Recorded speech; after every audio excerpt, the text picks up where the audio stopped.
Hello everyone, thank you for clicking on this video. This is Sean Weathers, and I am the Cinephile. A pivotal objective of this Cinephile series is to cultivate a profound appreciation among emerging film enthusiasts by illuminating the historical significance, artistic merit, and sheer entertainment value inherent in cinematic predecessors. While undoubtedly celebrating the contemporary luminaries of our time, it remains imperative and steadfast to uphold the legacy of past cinematic visionaries. Numerous videos featured on this channel have delved into discussions led by myself and other esteemed individuals on the illustrious legacy of the pioneering auteur filmmaker Sam Peckinpah. Today, I'm privileged to present an interview with Peckinpah himself, allowing viewers to glean insights directly from the esteemed filmmaker's own perspective. Sam Peckinpah is the man at the very centre of the endless debate about the nature and effect of violence in the cinema. He is, to be sure, one of the very few film directors with a strong claim to be called an artist. But this fact tends to be generally overlooked because most people associate him with the excesses of The Wild Bunch, a film which began and ended with a massacre, a welter of blood and death in slow motion, and Straw Dogs, an everyday story of country folk, which was set in Cornwall and included so much rape, murder and bloody revenge that a number of highly respected British film critics were outraged enough to write a letter of protest to the Times. The lyrical qualities of Peckinpah's films, especially in a picture like The Ballad of Cable Hogue, are often forgotten, and it's the violence that's remembered, the kind of violence that he showed most recently in Bring Me the Head of Alfredo Garcia. It's right here.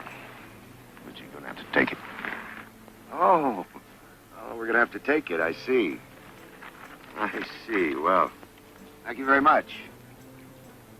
Muchas gracias. Well, we found it. It's right here. We're going to have to make our move now.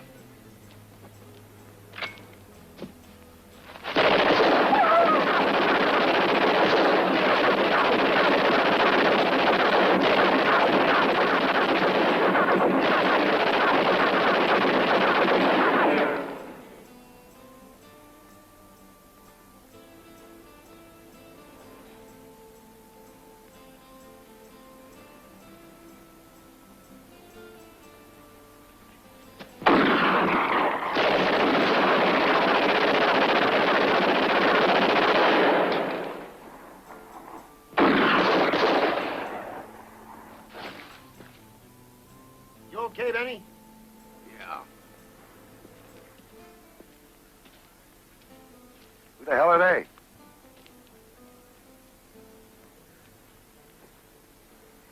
Just family.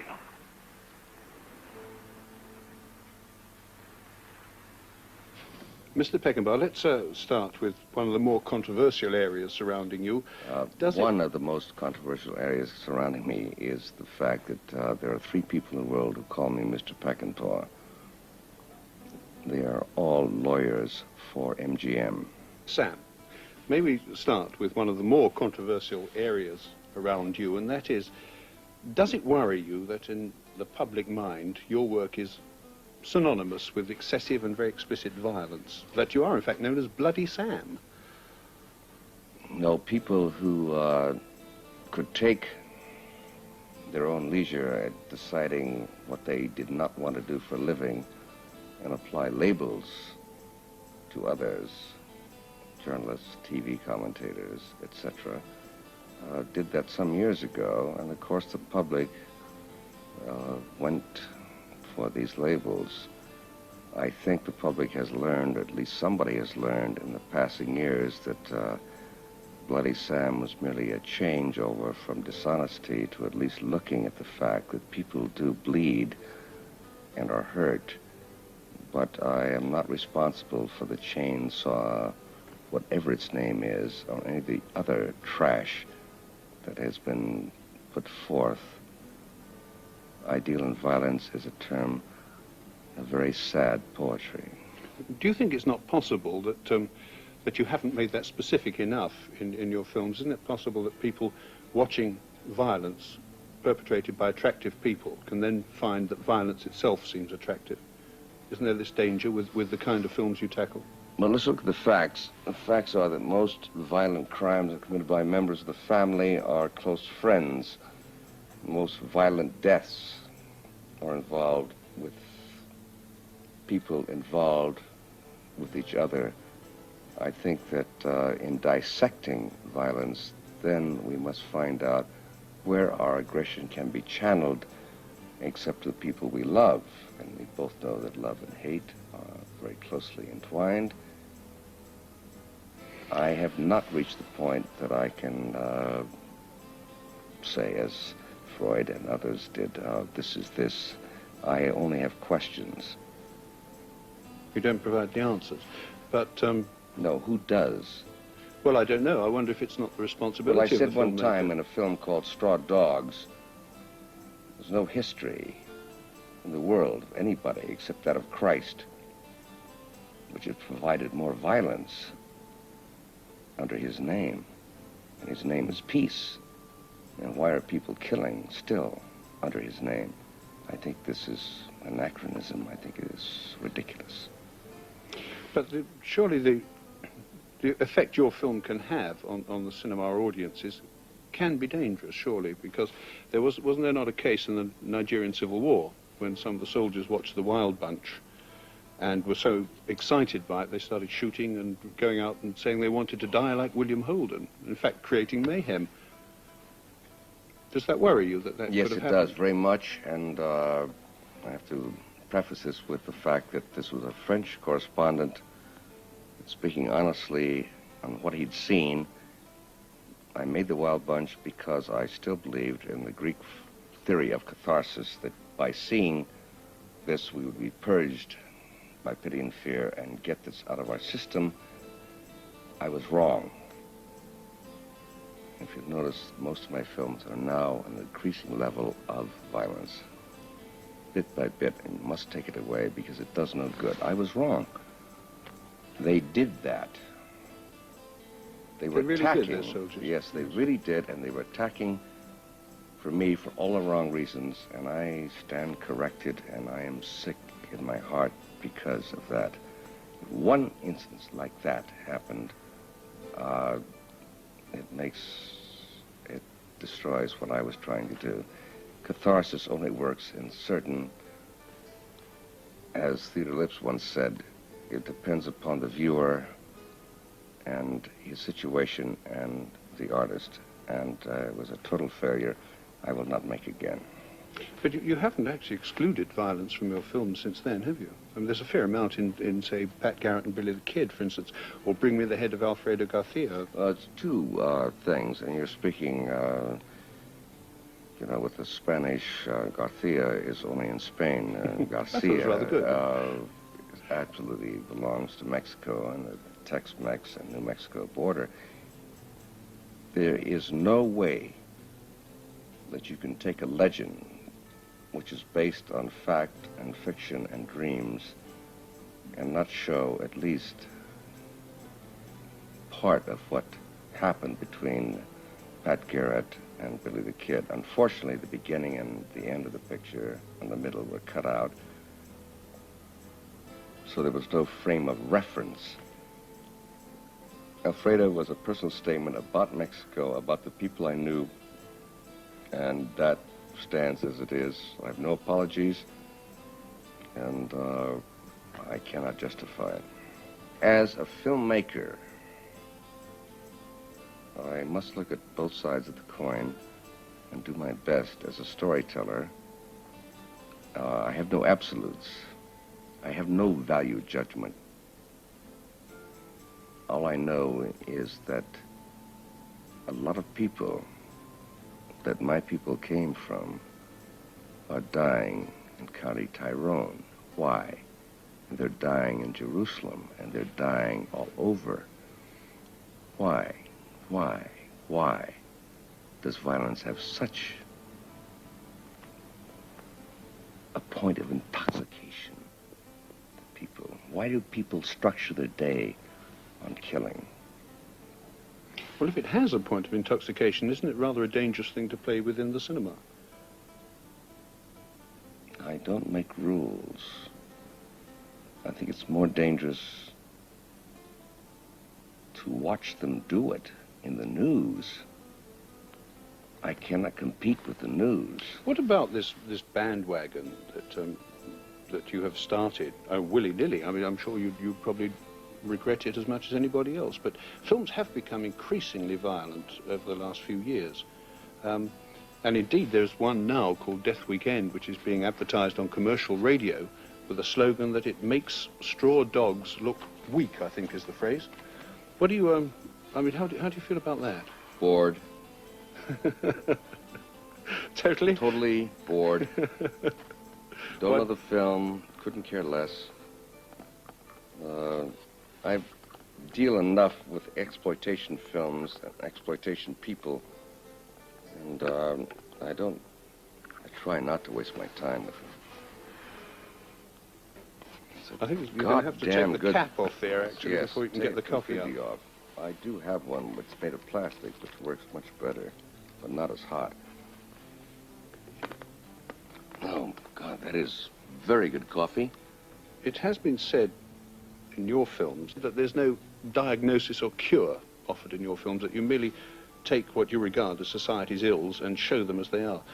Is it not part of a film director's responsibility to go further than that? Well, Marlon Brando once said in Kazan picture by John Steinbeck, "I'm not the conscience of the world." And Viva Zapata. It is, but right now I'm not smart enough. I don't know enough,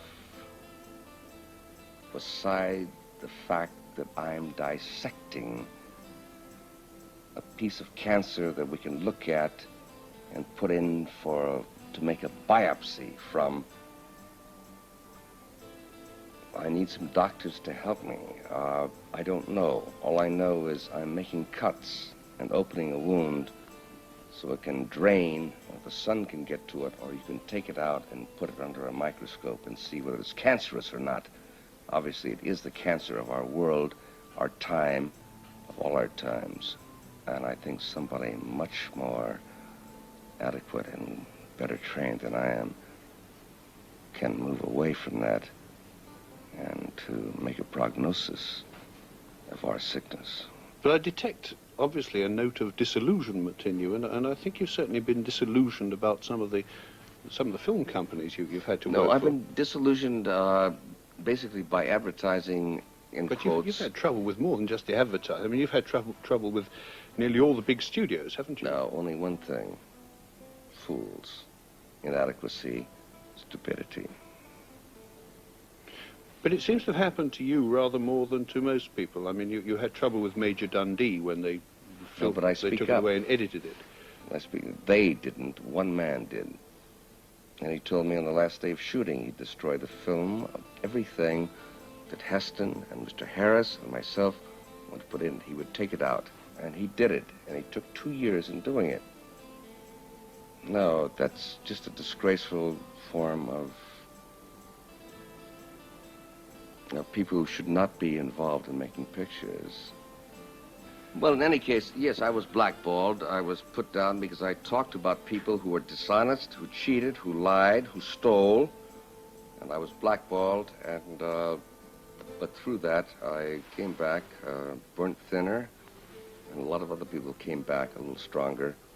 And but the same thing, the same pattern goes once again.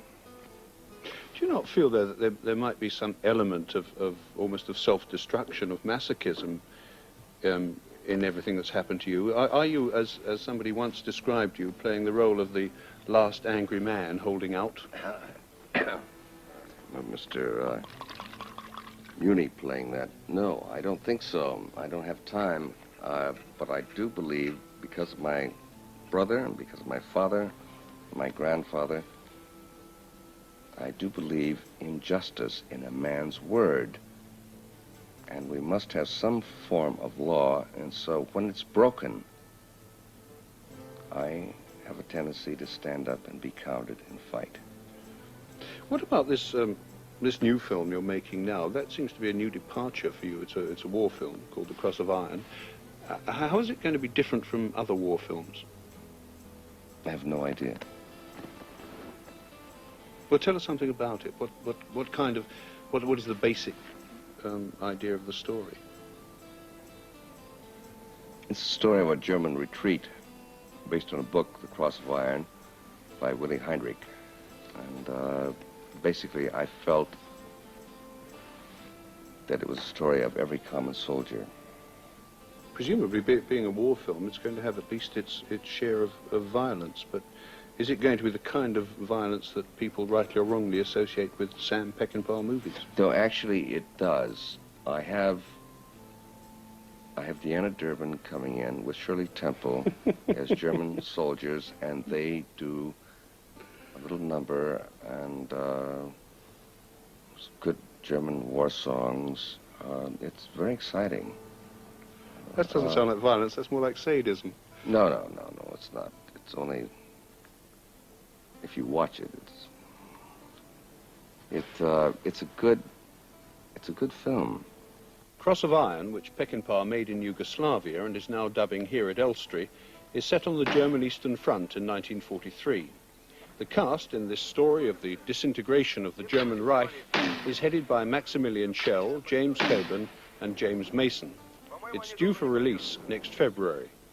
I think you've said that if anybody after seeing this film is still for war, it's entirely their own fault. So it's going to be a shocker in that sense? No.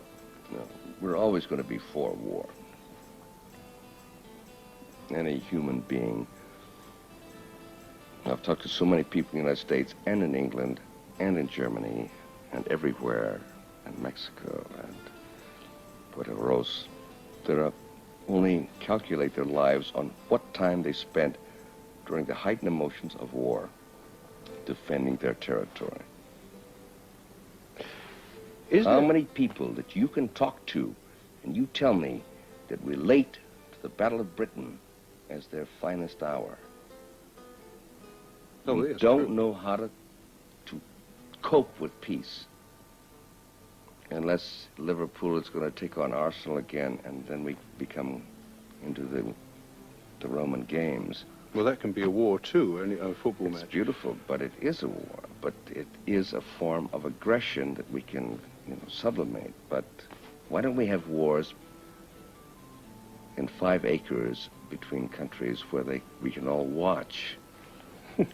And the people, because there are people who really want to make war and be soldiers and be tested and die, fine. Let's do that. But let's not kill any more kids and drop bombs and say this is for God, for Jesus. That's a bunch of shit. Going back to The Cross of Iron, did you have any particular problems making that film? No. There are absolutely no problems. Sounds incredible. No, it's... Cross of Iron was the finest, the best organized. It was impeccable. Outside of no film, no uniforms, dysentery from the food. Do you literally mean you had no film?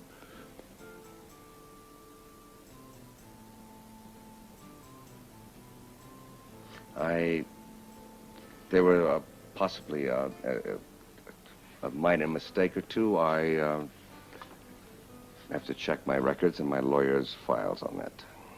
I see. Yes. It doesn't sound as if it was an entirely happy business making it. No, it's been a delight for all of us. We have 3 suicides, 4 nervous breakdowns, and but everybody's feeling rather well about it.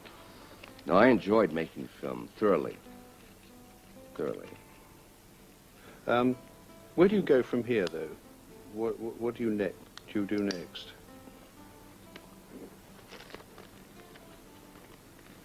Well, I'm thinking very seriously about that. I think that I should go to either a psychiatrist or a gynecologist who might recommend me to some of his patients. I'm going to do Convoy. That, I believe, is with British money, isn't it? Yes, But filmed in America. correct. And a story of what? It's based on the song, the fine script. It looks like a great cast, which I don't want to discuss right now. But I'm very happy and looking forward to it. I think it's going to make the people involved in it. I'm very high on it, so am I. What about your more indeterminate future? How do you see your career progressing from now on? Are you going to make more movies? Do you want to make more movies? Yes, I do. I have 5 left in me, I think. Do you know what they are? I love working. Are they... Well, I would like to work with a man who understands the human predicament much better than I can. My father once said, always surround yourself with people who know more. So I have. Mr. Sture Dahlstrom is here now, and we're working on... There's the Swedish novelist. We're working on, yes, on a film I think can possibly be my best. I have the Cousins film to do and a Max Evans film to do, and 2 others. Do you also still take the rather humble view you once expressed that when you said, I'm a good whore, I go where I'm kicked? Let me tell you something about being a good whore. The difference between a good whore and a bad whore is very simple. One makes you think that it's important that you stay alive, and the other makes you think that you wasted your money. I'm a good whore. I've been taught by experts. Sam, thank you very much. Don't stop. Wish we could carry on. As I say, BBC coffee never looked so good.